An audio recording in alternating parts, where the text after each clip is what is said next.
또 이제 복습을 해야죠, 그죠? 성경이 66권이 몇 개의 시대로 나눠졌다고요? 10개의 시대다. 시작. 창조시대, 족장시대. 이러면 좀, 이 본 강사 기운이 좀 빠져. 세 번째, 한 7번째까지 까먹으면 내가 이해는 가. 세 번째부터 까먹으면 어떻게 해? 시작. 처음부터 시작. 창조시대, 족장시대, 광야시대, 사사시대, 왕정시대, 또 분열왕국시대, 포로시대, 귀환시대, 예수시대, 교회시대, 10개가 됐어요. 그게 이제 우리 성경 66권에 담긴 시대별이에요. 그러니까 성경을 읽을 때 어느 순서대로 읽으시라고요? 시대선으로 읽으시면 좋다라고 하였습니다. 그러니까 성경도 마음대로 읽으면 안 되죠, 그죠? 하나님이 정해준 질서와 하나님이 이끄시는 대로 신앙생활 하시기를 좀 축원합니다.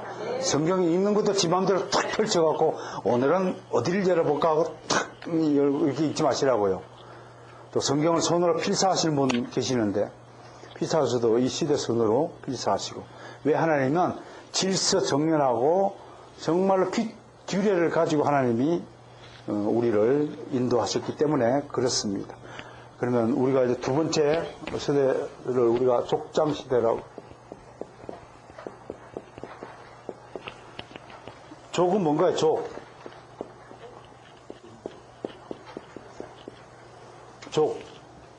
저놈의 족이, 족발족이 아니고 한 부족의 장이다. 알루핌 하는 것은 어른이다 이런 뜻입니다. 어른. 이 족장이 변해서 오늘날 뭐가 됐어요? 장로.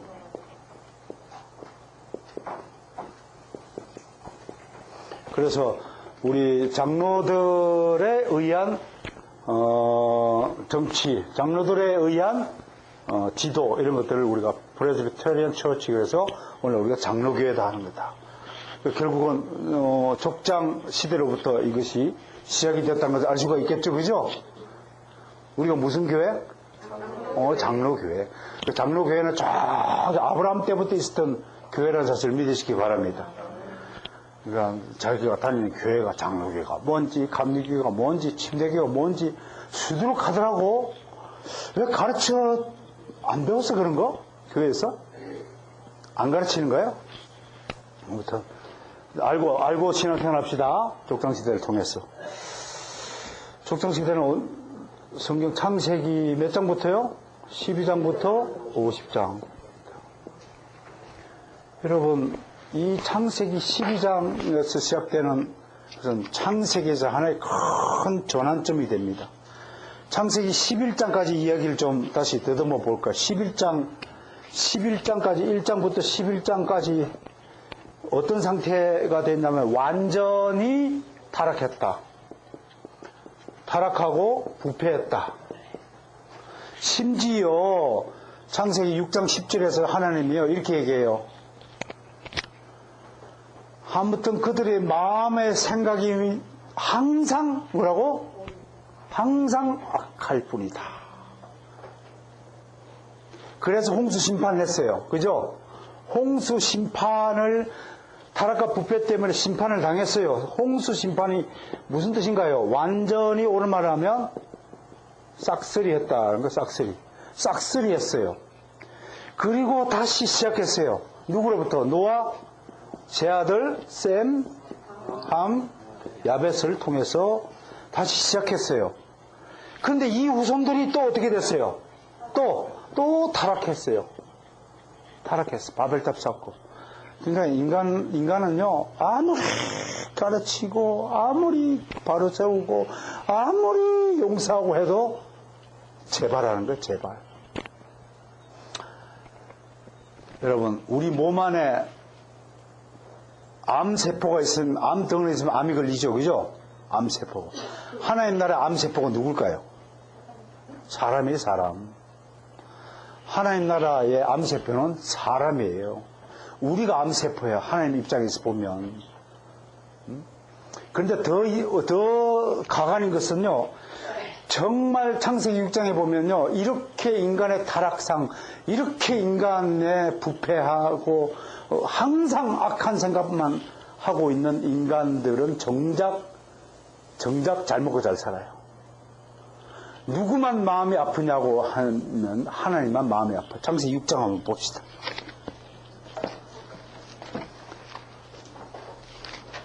여러분들이 영어 성경을 보면 좀 더 적나라하게 되어 있는데요. 6장 5절 한번 봅시다.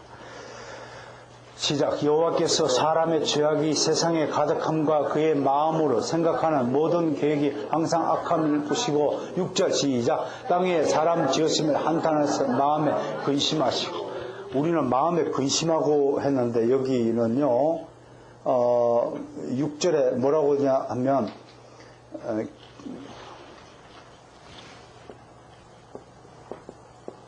이건 이제 동사가 그리웠던데요. 이게 영어로요, 근심하다 이렇게 표현되어 있는데 그런 단어가 아니에요. 히브리 원어를 영어로 이렇게 좀 더 정확하게 표현한 것이 그리프인데 이거는 매우 큰 슬픔을 이야기해요. 여러분, 언제 매우 큰 슬픔을 이야기해요? 슬픔에도 종류가 있어요. 그죠? 조금 슬픈 것, 근데 많이 슬픈 거지만 너무 슬퍼가지고 울음조차 나오지 않는 상태가 그리프예요. 지금 누가 이렇게 한다는 거예요? 하나님이 죄를 지었어요? 방귀 낀 놈이 썩낸다고? 인간이라는 게 이런 상태예요. 죄는 지들이 다 지어놓고 지들은 시집가고 장가가고 춤추고 놀고 띵까띵까 하고 있는 사이에 하나님만 혼자서 끙끙 앓고 있다라고 지금 성경은 이렇게 기록하고 있어요.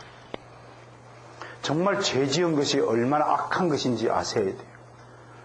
목사 앞에서요, 당당하게, 오늘도 우리 주일학교 두 녀석이 와가지고, 목사님, 다음 주는, 선약이 있어가지고, 주일을 어겨야 되겠습니다.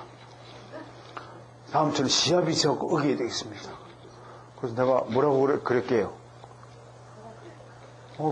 선택은 네 자유다. 그리고 책임은 반드시 져라. 하나님의 법을 어긴 자를 하나님이 어찌하겠느냐? 혹시 그거 아니에요? 올림픽 때 영국의 금메달리스트 100m 육상 선수가 누구든지 그 사람이 금메달을 딸 거라고 했는데 하필이면 주일날 아침 10시에 시합이 있어서 어떻게 하겠냐고 했더니 나는 주일 예배를 드리겠습니다. 올림픽 경기 나가지 않겠습니다.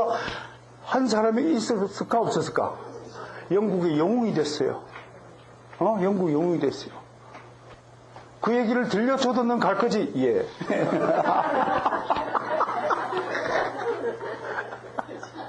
실컷 얘기하면 우리에 무슨 섬이 있다고? 그래도 섬이 있어, 우리한테. 아무리 얘기도 돌아서면 그래도 좀 해야 돼요. 왜? 항상 마음에 생각한 것이 악할 뿐이다. 항상 악할 뿐이다. 그렇게 이야기하고 있어요. 5절에 모든 계획, 생각하는 모든 계획이 항상 악한 거예요.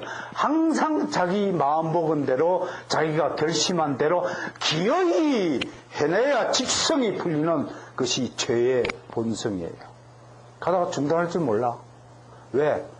100m로 달리기 하면 멈추기가 쉬워요? 뭐래요? 여러분, 구르마를 끌고 가다 멈추기가 쉬워요? 비행기를 끌고 가다 멈추기가 쉬워요? 그러면 번개의 속도로 가는 것을 어떻게 멈춰야 될까요? 그건 하나님이 아니면 절대로 멈출 수가 없어요. 우리의 죄악을 향한 발걸음은 번개보다 빨라요. 번개보다 빨라요. 저기 눈앞에 야리야리고 예쁜 여자가 탁 서 있으면 어떻게 돼요? 눈빛이 번개보다 빨리 가요. 번개보다 빨리 왔다 갔다 해요. 왜? 남편께서 성경에 그런 인물이 있어요? 다른 여자를 많이 쳐다보아가지고 속을 쓰겠어요?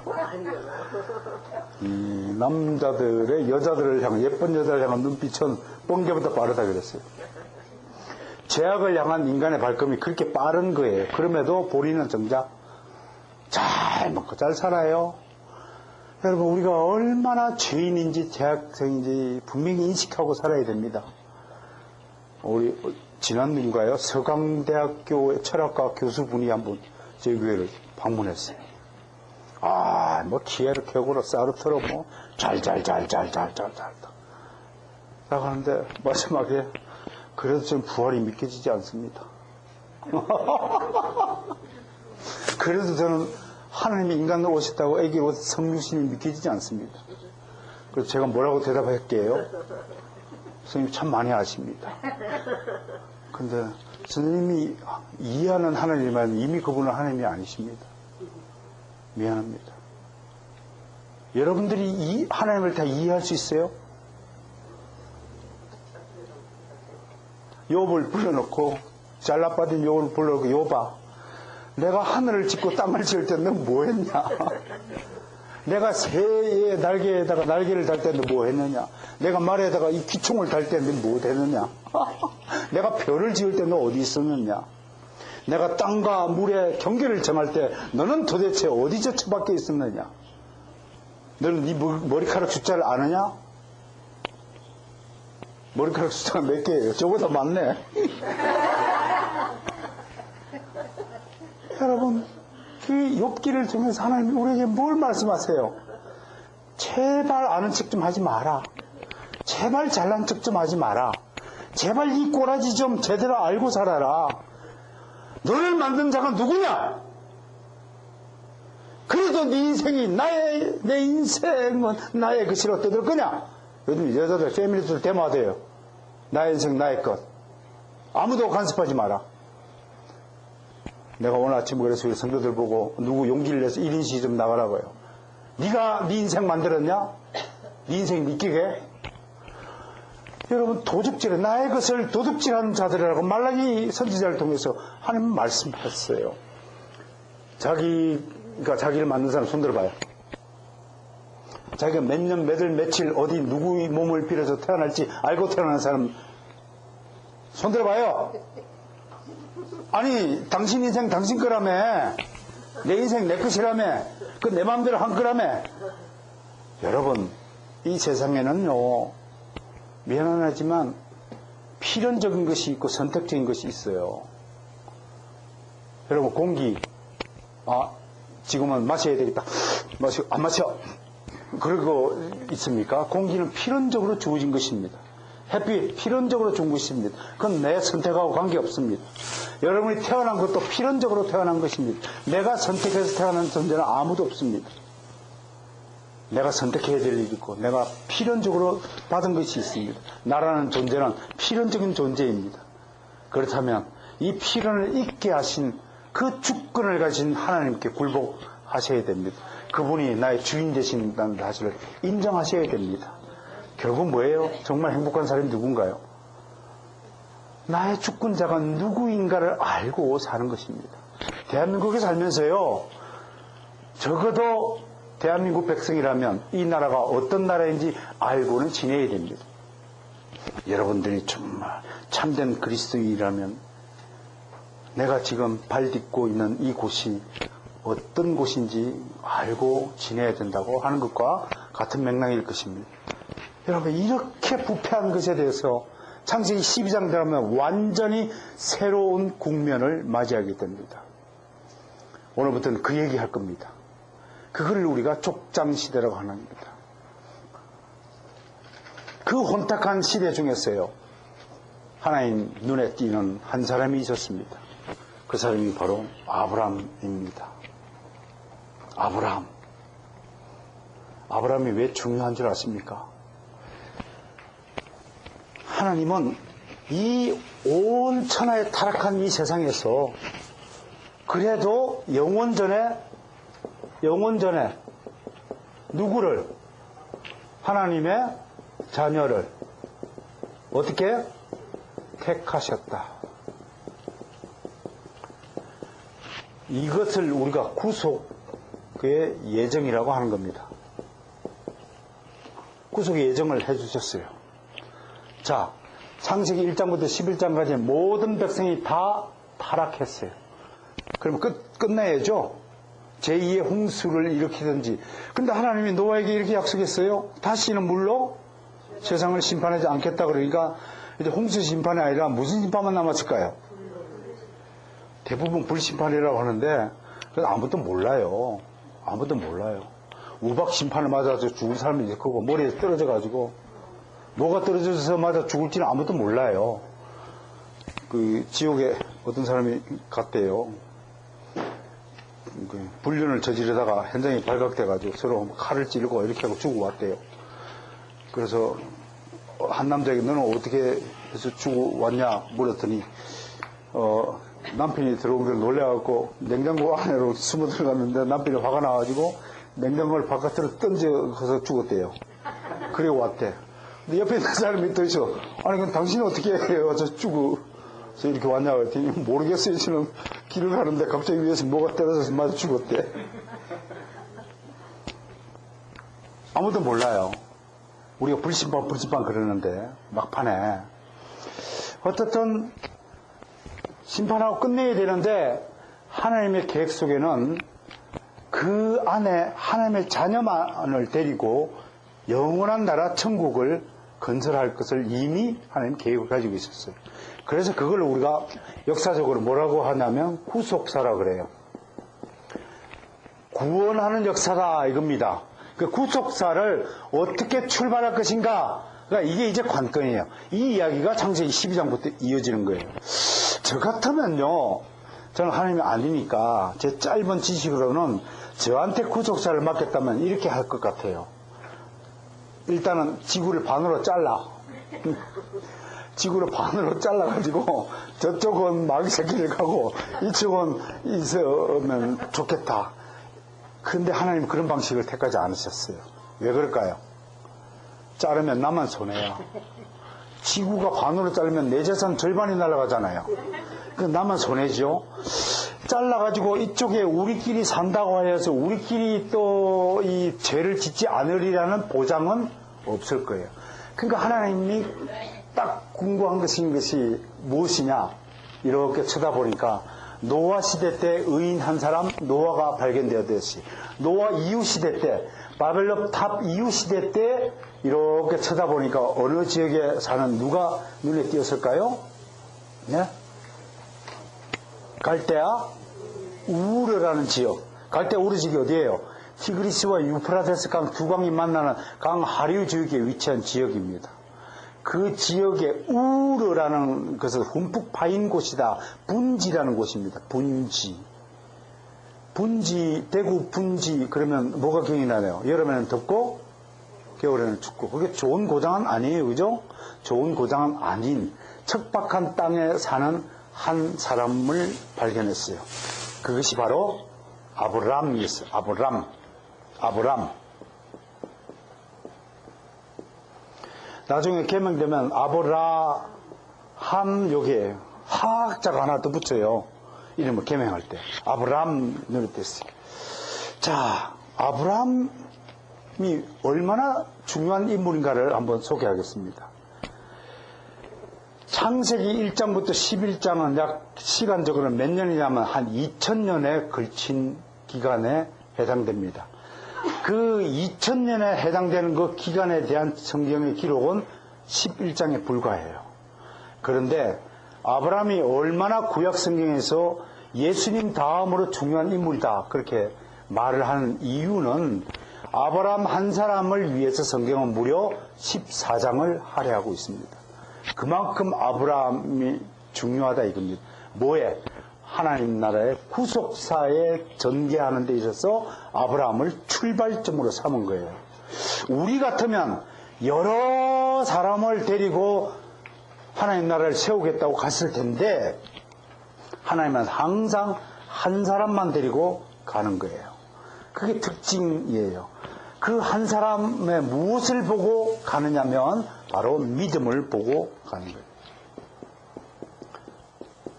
그러므로 족장 시대는 한마디로 얘기해서 믿음의 시작이다.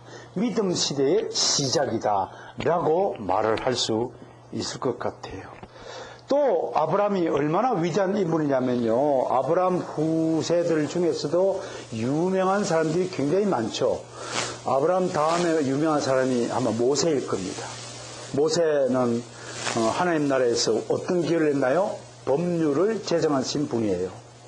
여호수아는 탁월한 군사 지도자였어요. 다윗은 가장 훌륭한 왕이었어요. 엘리야는 가장 위대한 선지자였어요. 바울은 위대한 신학의 거장이에요. 이 모든 사람들이 하나같이 자신의 조상을 누구를 꼽느냐면 아브라함이에요. 아브라함을 꼽아요. 그만큼 아브라함은 구약시대에서 중요한 인물 중에 하나입니다. 또 하나, 아브라함은 모든 민족의 조상이 되었습니다. 이삭을 통해서 무슨 민족의 조상이 되었죠? 유대 민족의 조상이 되었어요. 이스마엘을 통해서 아랍 민족의 조상이 되었습니다. 맞죠? 야곱 12지파를 통해서 이스라엘 민족의 조상이 되었습니다. 이제는 모든 믿는 자들의 믿음의 조상으로 군림하고 있는 인물이 아브라함입니다. 그런데 오늘 제가 여러분에게 말씀하고 싶은 것은 하나님 나라에서 가장 핵심적인 요소가 뭐라고요? 믿음이라고요. 창세기 15장 6절에서 아브라함이 하나님의 믿음에 그를 의로 여겼더라 그랬어요. 자, 이 얘기를요, 아브라함을 통해서 하나님께서 하시고자 이루시고자 하는 아주 핵심 키포인트가 있어요. 그게 뭐냐면 당신의 나라를 세우는 데 있어서 가장 중요한 핵심 요소를 믿음을 가지고 이 나라를 세운다는 것입니다. 대한민국은 뭘로 세웠을까요? 대한민국은 무엇으로 세워진 나라일까요? 잘 모르시군요. 대한민국은 설립 이념이 홍익인간이었습니다. 홍익인간이 무슨 뜻인가요? 세상을 널리 이롭게 한다. 그러면 그 구호가 하나님 나라의 구호와 맞습니까? 안 맞습니까? 사람의 제일 된 목적은 무엇입니까? 소위문답제 1문입니다. 시작. 하나님을 영화롭게 하고 그분을 즐겁게 하는 것이다. 우리 인간의 목적이 뭐예요? 그리스도인이 고백하는 것은 하나님께 영광을 올리는 삶이에요. 그럼 대한민국 출발은 기독교 국가예요? 유교 국가예요?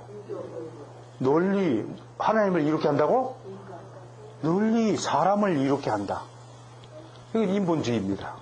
그 대한민국은 이 핵심이 뭐냐? 홍익인간이라는 것에서 제가 살펴보았듯이 여러분들이 사업하는 사업장이나 여러분들이 일하는 일터가 정말 본질적으로 지향하는 바, 그 핵심이 뭔가를 분명히 알고 있어야 됩니다. 오늘 저희는 교회 11조에 관한 설교를 했습니다. 히브리서 7장 4절부터 10절에 있는 본문을 근거로 해서 요즘 교회에서 한창 11조 논쟁이 벌어진 것에 대해서 제가 정리를 해 드렸습니다. 그런데 바리새인들이 예수님에게 질책을 받았는데 왜 받았냐면 11조를 잘 낸다고 자랑했어요. 자랑해서 질책을 받았죠. 자기 의의를 드러내는 자를 예수님은 칭찬하셨죠. 기억나시죠? 그들에게 이렇게 했어요. 화 있을진저 바리새인아, 너희가 화가 최소의 11조는 바치나 하나님의 공의와 하나님에 대한 사랑을 버리는도록 이것 행하고 저것도 행할지라 라고 예수님이 우리에게 말씀하셨죠.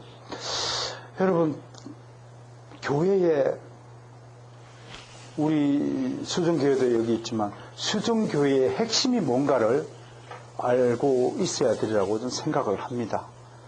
여러분들이 신앙생활을 하고 여러분들이 믿음으로 하나님이 세우신 이 교회에 나와서 이 교회의 정체성이 뭐냐 한마디로 예를 들어서 추구한 바가 있겠죠. 우리 분명히 바르선교회는 하나같이 이구동성으로 리폼드 센터라고 할 겁니다.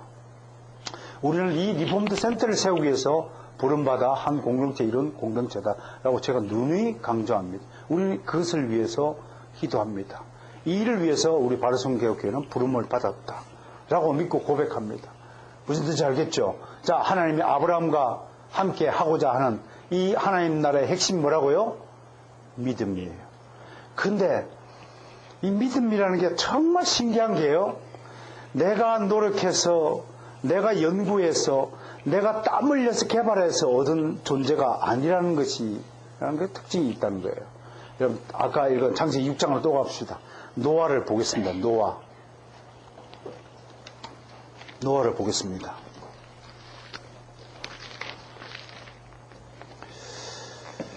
9절 6장 9절 한번 읽어볼까요? 시작. 노아는 의인이요 당대의 완전한 자라 그는 하나님과 동행하였으며.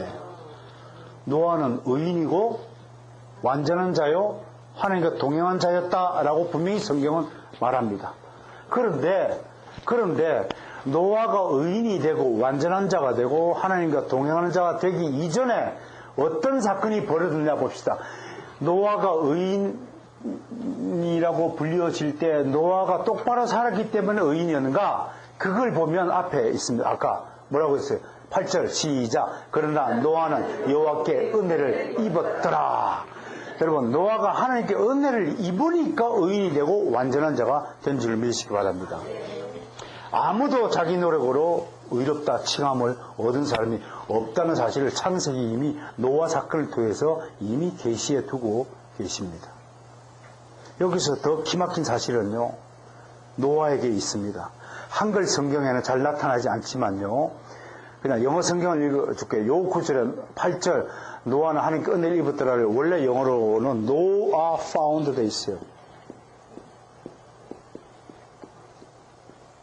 found favor. The favor인지 뭐라고 되어 있는지 모르겠네.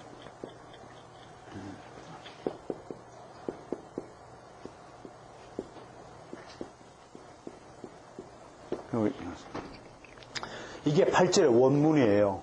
원문을 영어로 해놨어요. 노아가 알았다, 발견했다, 찾았다. 뭐를? favor. favor는 뭐냐? 하나님의 자비하심을, 하나님의 은혜를 알았다. 어디에서요? 하나님의 눈 안에서. 여러분, 노아가 왜 의인인 줄 아십니까? 노아는요, 이미 믿음의 눈을 가지고 있었던 거예요. 믿음의 눈이 아니면 하나님의 눈 안에 있는 그 하나님의 은혜의 자비, 페이버를 발견할 수 없어요. 이게 굉장히 중요한 겁니다. 노아가 왜 그러면 하나님의 은혜를 받았느냐? 노아는 이미 믿음의 눈을 가지고 있었다는 것이 설명이 됩니다. 그러면 믿음의 눈은 누가 준 것이냐? 하나님이 믿음을 주셨기 때문에 믿음의 눈을 가졌다고 말하는 것입니다. 그럼에도 알미니안주의자들 주장이 맞습니까? 김수환 추기경 주장이 맞아요? 착한 일 많이 해도 구원받습니다. 맞습니까? 네.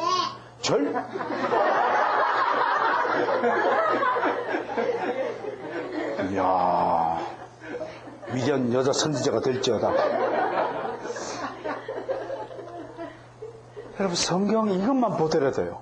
이것만 보더라도. 여러분, 히브리서에서 이런 구절, 창세기 14장의 구절을 인용하면 이렇게 해요. 아브라함이 전쟁을 하고 돌아오는데 누구를 만나고 10분의 1 줬어요.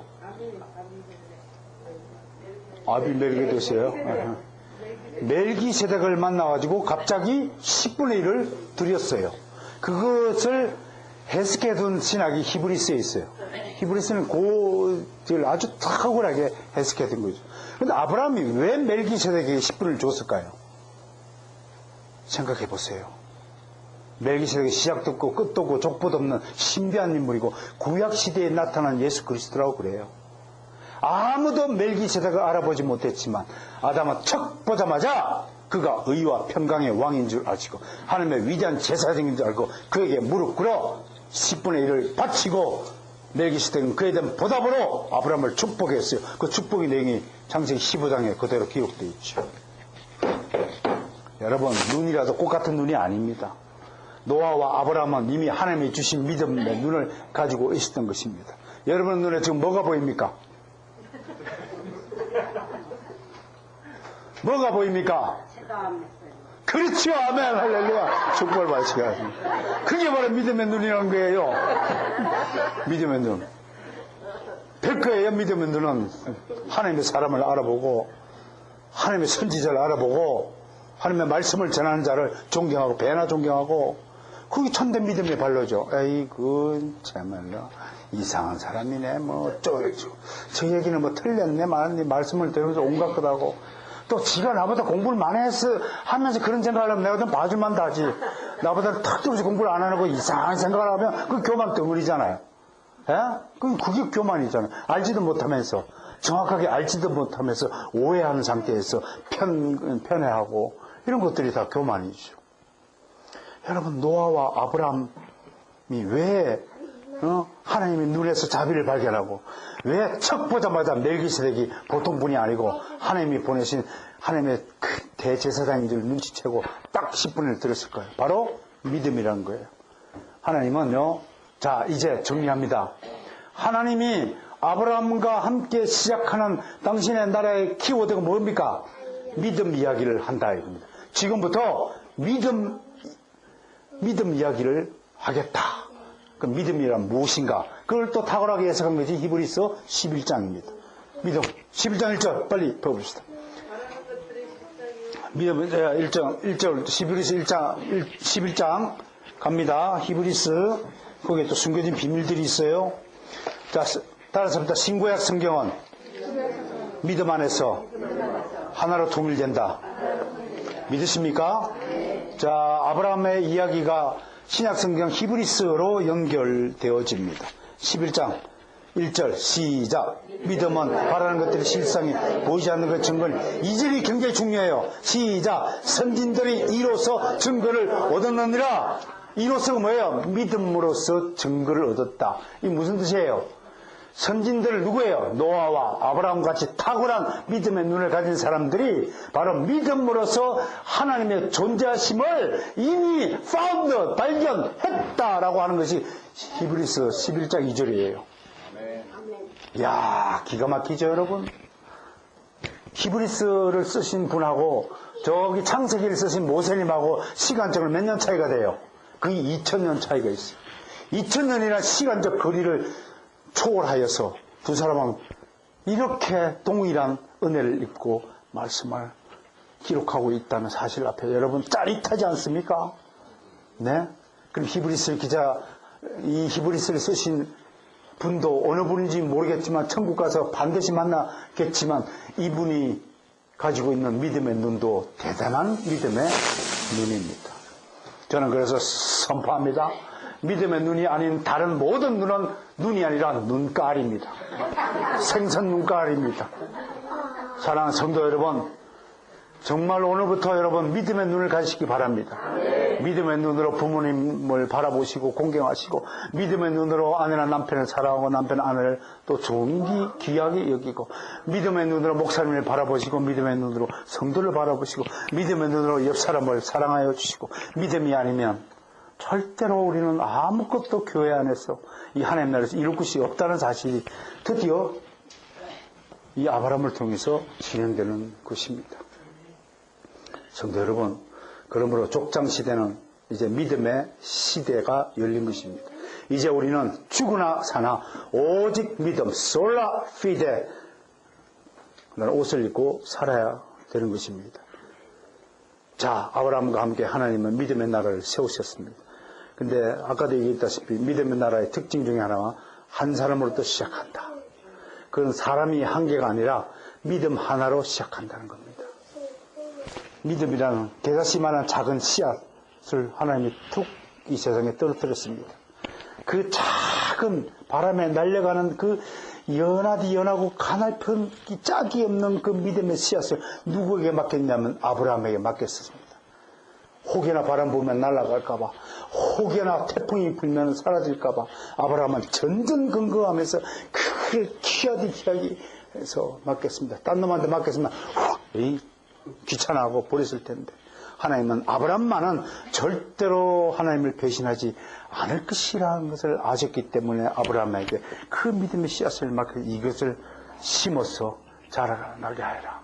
결국 어떻게 됐어요? 야곱 시대 때 손주 야곱 시대 때 이 믿음의 씨앗이 어떻게 자랐습니까? 70그루의 종려나무로 엄청난 숫자로 자랐습니다.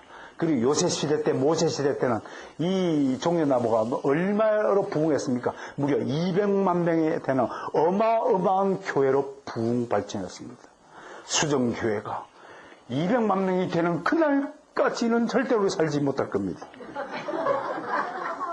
그러나 수정교회가 우리 눈 감기 전에 이 자리만큼은 다 채워야 될 줄로 믿습니다. 그 힘은 바로 하나님 우리에게 주신 믿음만이 가능한 것입니다. 믿음으로 삽시다. 자, 이제 다음 달에는요, 아브라함과 이삭과 야곱과 요셉의 일생을 통해서 우리가 쭉 또 신앙생활 할 겁니다. 자, 오늘 족장시대가 얼마나 중요한 시대인지 또 알게 되었죠? 그러면은 족장시대 때 일어났던 창세기 12장부터 5장까지는 무슨 안경을 쓰고 이 성경을 읽으셔야 되겠습니까? 눈깔로 보지 말고 눈을 뜨고 불을 뜨고 이 성경을 읽으시길 바랍니다. 혹시 다음 달까지 12장부터 50장까지 손으로 필사하신 분은 계시다면 필사 노트를 해서 오시면 제가 특별히 개인적으로 선물을 드릴 것을 약속합니다. 감사합니다.